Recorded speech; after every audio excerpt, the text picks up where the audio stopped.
Magandang araw po sa inyong lahat. Ang akin pong talakayin ay ukol sa implementation of the Mandanas and the salient features of Executive Order Number 13. Simulan natin sa background o ang legal na basehan ng ating pag-uusapan patungkol sa National Tax Allotment na dati ay mas kilala sa tawag na Internal Revenue Allotment o IRA.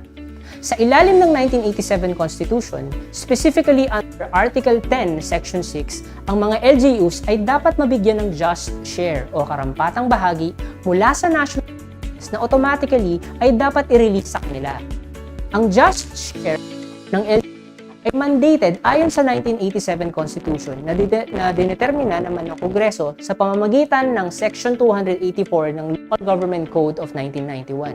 Ayon sa nasabing probisyon mula sa LGC, ang LGUs ay dapat magkaroon ng 40% na share mula sa National Internal Revenue Taxes alinsunod sa koleksyon ng nakaraang 3 taon bago ang taong kasalukuyan o tinatawag nating fiscal year. Ngunit, si dating congressman na ngayon ay gobernador ng Batangas na si Hermelando Mandanas at ang namayapang si Gobernador Enrique Garcia ng Bataan ay magkahiwalay na nag-file ng petisyon ukol sa constitutionality ng Section 284 ng Local Government Code. Noong 2018, ang Korte Suprema ay nagpahayag ng ruling o desisyon sa nasabing petisyon na final and executory noong taong 2019. Inutusan ng Korte Suprema ang national government na palitan ang basehan ng computation patungkol sa just share ng LGUs at isama ang lahat ng national taxes kasama na ang koleksyon mula sa customs duties sa ilalim ng Bureau of Customs. Sa slide na ito ay makikita ang graphical representation ng paglaki o expansion ng basehan ng computation ng IRA share ng mga LGUs bago at pagkatapos ng Mandanas-Garcia ruling. Ang bigger pie o ang mas malaking bahagi ay ang national taxes at ang sumunod dito ay ang National Internal Revenue Taxes. 40% naman ng National Internal Revenue Taxes ay napupunta sa mga LGUs bilang kanilang IRA. 60% naman ay napupunta sa national government. But after the implementation of the Mandanas-Garcia ruling, makikita natin sa pie chart sa kanan ang paglaki o ang pag-expand ng IRA mula sa dating National Internal Revenue Taxes patungo sa national taxes na ang ibig sabihin ay mas malaking pondo or resources ang mapupunta sa mga LGUs mula sa national government. Ang fiscal impact ng Mandanas-Garcia ruling ay ang paglaki ng pondo o IRA ng LGUs na makukuha mula sa revised computation ng NTA at ito ay magreresulta naman sa pagliit o limitasyon ng fiscal resources o pondo ng national government. Upang maibsan o ika nga ay to soften the blow, ang nasabing epekto sa pondo o pananalapi o fiscal impact hatid ng Mandanas-Garcia ruling, ang pamamaraan o measure na isa sa katuparan ng national government sa tulong at consultation sa mga LGUs ay ang implementasyon ng full devolution ng functions at services sa mga LGUs na gagawin sa paraang bahabahagdan o utay-utay o phased basis. Ang measure o pamamaraan na ito ay magsisiguro ng kaayusang pinansyal at nakikita din natin dito bilang pagpapatibay sa fiscal autonomy o ganap na pinansyal na kakayahan o kasarilan ng mga LGUs na inaasahang susugpo sa problema ng duplication o paulit-ulit na pagpopondo sa proyektong parehong target ng national at local government. Para sa maayos na implementasyon ng sinasabi nating full devolution measure, ang Technical Working Group sa pangunguna ng DBM, kasama ang aming ahensya, DOF, NEDA at sa pamamagitan ng consultation kasama ang Civil Service Commission o CSC, Development Academy of the Philippines o DAP, Office of the President, Leagues of Local Government Units, ang executive order ay ginawa at sinubmit sa Pangulo at ito naman ay naaprobahan nito lamang June 1, 2021, numbered Executive Order 138 o mas kilala nga sa EO 138. Sa mga susunod na slide, ibabahagi naman namin ang salient features o nilalaman ng EO 138. Una nga dito ay ang delineation of roles between the national government and LGUs o ang pagbibigay ng gawain na dapat ay isakatuparan ng pamahalaang national at lokal o LGUs. Sumunod naman ang preparasyon ng Devolution Transition Plan o DTP na gagawin ng national government agencies at LGUs At ang pangatlo ay ang pagtatalaga sa Committee on Devolution o COMDEV at pagkakaroon ng Growth Equity Fund o GEF. Magkakaroon din tayo ng capacity building o mga training para sa mga LGUs tungkol sa mga specific roles of LGUs na inilahad sa EO. At ito ay ang pagpapatibay ng planning, investment programming, budget linkage at ang paggamit ng monitoring and evaluation system. At ang panghuli ay ang options para sa mga apektadong kawani ng nasabing devolution. Ito yung mga kawani buhat sa mga national government agencies. Liwanagan natin ang mga specific na nilalaman ng EO patungkol sa provision nito sa full devolution ng mga functions, services at pasilidad mula sa national government patungo sa LGUs ayon sa Section 17 ng National Local Government Code at iba pang mga batas. Nililinaw din natin na ang EO ay patungkol lamang sa full devolution ng functions at services na dati nang na-devolve o na-devolve na naman na talaga sa LGUs sa pamamagitan ng Local Government Code at iba pang mga batas. Nais din nating bigyang diin at linawin na walang karagdagang functions ang ide-devolve sa mga LGUs. Tayo ay tutupad lamang sa tagubili ng probisyon ng Local Government Code kung ano ang nilalaman at pinahayag na responsibilidad, functions at services ng LGUs at iba pang mga batas patungkol dito. Ipinaalam din natin sa lahat na covered nito ang lahat ng LGUs, province, city, municipality, barangay, at lahat din ng departments, agencies, and instrumentalities ng executive branch with devolved functions ay sakop din nitong EO 138. Ang BARM naman at ang mga LGUs na nakapaloob dito ay guided ng Bangsamoro Organic Law o RA 11054 at iba pang mga batas na ipinasa at ipapasa ng Bangsamoro Parliament. Ang mga bagay patungkol dito ay binigyang linaw sa Implementing Rules and Regulation o IRR. Ang mga sumusunod ang inaasahang nilalaman ng DTP ng mga NGAs. Number 1, ang paglalahad ng mga functions at services na na-devolve o dapat i-devolve sa mga LGUs kasama ang level ng LGUs at gastusin na kaalinsabay nito na ipinapatupad sa pamamagitan ng Local Government Code at iba pang mga batas. Kasama nito ang phasing at mga strategies para sa responsibilidad o functions and services na patungo sa mga LGUs na dapat ay na-consider ng kanilang kakayahan, growth, strategies, karanasan at assessment ng NGAs ayon din sa kanilang implementasyon ng mga functions at services nung sila pa ang gumagampan at ngayon naman ay i-devolve na sa mga LGUs. Number 2, ang kinakailangan o pagpapahayag ng mga standards na dapat gawin ng mga LGUs para sa maayos na delivery ng mga devolved na services. Kasama dito ang kaukulang gastusin, scope, quality ng service na dapat ay matugunan ng mga LGUs sa pag-i-implement at pagtanggap o absorption ng mga functions na isa sa ilalim o gagampanan ng mga LGUs. Number 3, ang mga strategies patungkol sa capacity development na magsisiguro ng maayos na pagtanggap at pamamalakad ng devolved functions and services ng mga NGAs para sa ganap na paggabay sa mga LGUs. Ang Framework Monitoring and Performance Assessment o paglalahad ng plano patungkol sa pag-uusisa at pagtatasa sa mga LGUs, kasama dito ang pagbibigay ng incentives at pagbibigay ng kaukulang parusa sa ilalim ng patnubay ng mga umiiral na batas. Number 5, ang kaukulang kakayahan ng organisasyon o NGAs, kasama ang proposal ng naglalaman ng modification o pagbabago ng kanilang organizational structure at staffing complement para sa ganap na kapasidad ng mga NGAs upang maging gabay ng mga LGUs. Sa ilalim din ng IRR, ang mga LGUs ay kailangang ihanda ang kanilang DTPs. Ang mga alituntunin sa preparation at mga pangailangan ng kanilang DTP ay ilalahad din sa pamamagitan ng JMC na magmumula sa DBM at DILG. Ang LGU DTP ay magiging gabay sa pagtatasa at pagpapatnubay ng NGAs kasama ang DILG at DBM sa mga LGUs. Sumunod naman dito ay ang paglikha ng Committee on Devolution or COMDEV na binubuo ng mga kalihim ng DBM at DILG na siyang tumatayo bilang co-chairpersons. Ang mga miyembro ay ang kalihim pang-ehekutibo or yung Executive Secretary, kalihim ng NEDA at DOF, ang mga pangulo ng Liga ng mga Bayan at Tungsod, Liga ng mga Barangay, yung National Federation, at kasama din ang Union of Local Authorities of the Philippines o yung ULAP. mapapansin natin na parehong kasama at may maayos na representation ang LGUs at NGAs sa COMDEB na nilikha sa ilalim ng EO 138. Ang DBM ang magsisilbing sekretariat. Kamakailan lamang ay na-finalize at na-publish na ang IRR.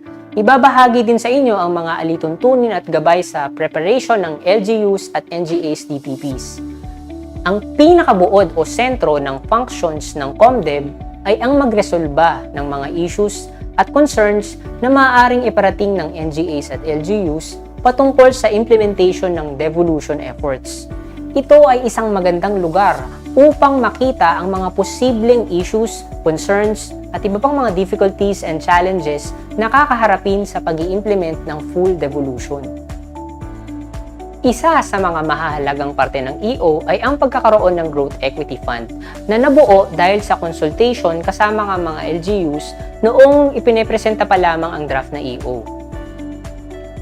Ang GEF ay binuo upang i-address ang posibleng maging pagkukulang o problema dulot ng marginalization o yung hindi pantay-pantay na pag-unlad, mataas na insidente ng kahirapan, at hindi pagkakapantay-pantay ng pinansyal na kapasidad ng mga LGUs.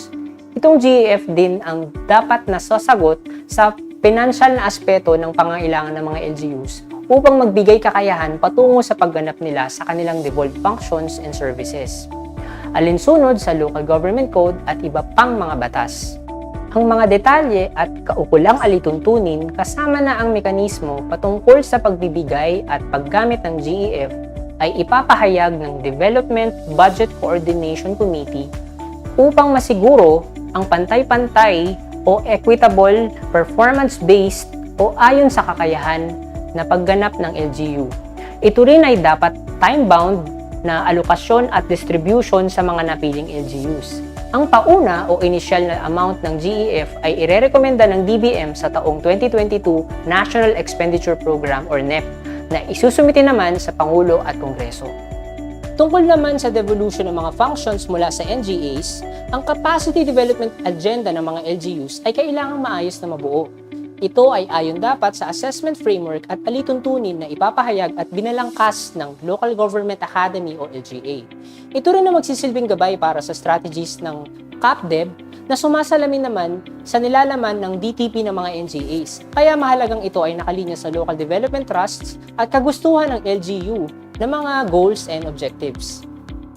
Ang mga sumusunod ay ang mga ahensyang naatasan na bumalangkas ng CAPDEB framework. Una, ang LGA. Sila ang mangunguna sa pagsasagawa ng mekanismo na aayon sa lahat ng CAPDEB interventions at magsisiguro na maayos ang paggamit ng mga resources ng pamahalaan. Ang Development Academy of the Philippines o DAP ay magsasagawa ng mga CAPDEB programs patungkol sa revenue generation at fiscal management. Sa parte naman ng oversight agencies, ang DBM ay magbibigay ng technical assistance patungkol sa budgeting, expenditure management, at procurement. Ito naman ang mga specific roles at responsibilidad ng mga LGUs. Una, ang paghahanda o pagbabalangkas ng LGU Devolution Transition Plan. Pangalawa, pagbabalangkas o paghahanda ng CAPDEB Agenda. At pangatlo, pagsasagawa ng Communication Plan and Strategy na dapat ay nakabase o nakaangkla sa Communication Plan and Strategy na inihanda ng COMDEV.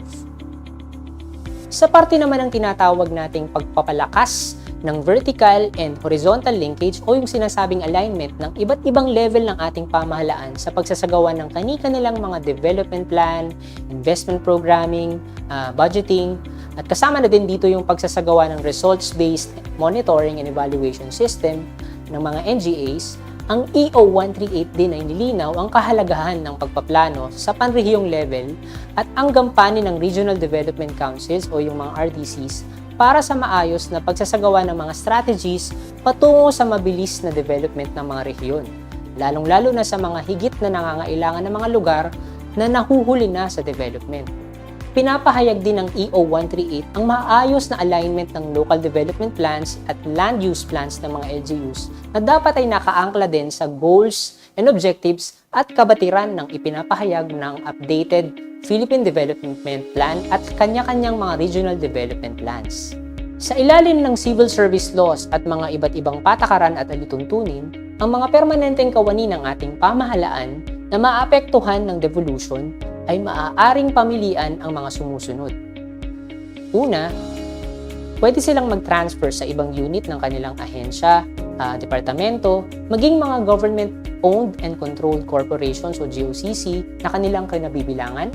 Pangalawa, maaaring mag-apply sila at mag-transfer sa ibang ahensya ng executive branch. At pangatlo, pag-avail ng retirement at separation incentives na itinalaga at pinahayag ng EO 138. Sa ilalim ng pagpapasya at patakaran ng LGUs, ay maaari ding mag-apply ang mga apektadong kawani ng nasyonal na pamahalaan. Subalit, kung matanggap na o ma-rehire sa LGUs, ang kanilang pagpasok ay magsisilbing new entry to the civil service. Ang kanilang sahod at benepisyo ay ganap ding aalinsabay sa mga patakaran ng tatanggap na LGUs. Dapat din nating linawin na walang mangyayaring pwersahang pagtanggap ng mga empleyado na galing sa NGAs. Ito ay sasailalim sa parehong kagustuhan ng NGA employee at ng LGU employer o mutual agreement. Kailangan din na buo ang kagustuhan ng personnel na lumipat sa LGU at kagustuhan din ng LGU na tanggapin ng NGA employee sa ilalim ng Civil Service Laws at limitasyon ng kanilang budget. Dapat maunawaan na wala ring mangyayaring involuntary separation, termination, or layoff ng mga NGA personnel na apektado ng full devolution.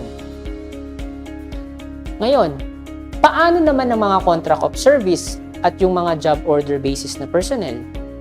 Sa mga contractual personnel ng mga department at ahensya na nag-hire para sa implementasyon ng devolved functions, sa ngayon ay gumagawa tayo ng mekanismo para sa identification ng mga gustong magpa-absorb o pumunta sa mga LGUs. Pinag-aaralan din po natin ang posibilidad na magbigay sa LGU ng listahan ng mga contractual personnel upang magsilbing kanilang kawani. At mag-benefit din naman sila sa kanilang mga technical expertise at experience. Ang DBM ay nakikipag-ugnayan na sa CSC at DILG para sa pagbalangkas ng mga alituntunin upang masiguro ang maayos, patas at transparent na mga options para sa mga apektadong NGA personnel. Narito ang mga susunod na hakbangin para sa pagsasakatuparan ng EO 138. Ang IRR ay napirmahan na kamakailan lamang at ito ay published o nailathala na. Epektibo na rin ito.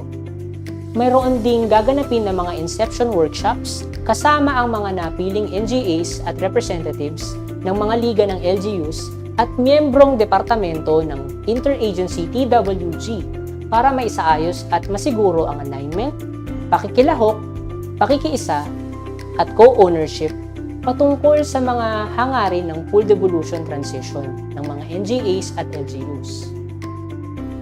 Target din namin ang paglalahad ng pagsusumite ng DTP ng mga NGAs sa DBM at pagsasagawa ng LGU DTPs ngayong 2021. Sabi ko nga kanina ay meron na tayong timeline at submission ng preparation ng NGA DTP.